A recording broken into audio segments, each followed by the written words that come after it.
Në Kosovë riciklohen gjithsej 2.5% të mbeturinave që krijohen.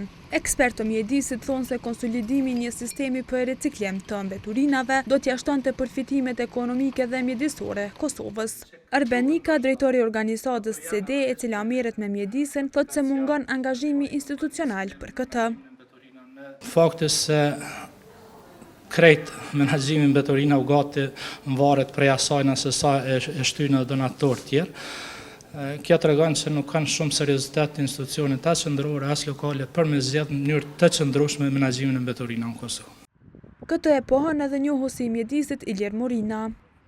Ka shumë investitorë të mëdhenj evropianë që kanë shprehë interes mi marrë këtë mbeturinat mi çu tjetër vend, mi eksportu ose marrën me investu për mi riciklu, kanë vështirësi nga mos vullneti politik, mund me thonë, dhe byrokracia administrative që ekziston në Kosovë.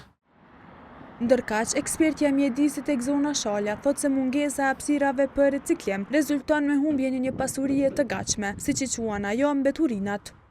Një shembull konkret, një shishe e qelçit qëndron 1 milion vjet në hapësirën tonë edhe nuk shpërbëhet. Një plastik apo një qese plastikës i ka dikun deri në 1000 vjet, edhe nuk shpërbëhet, po grimcohet në mikroplastik.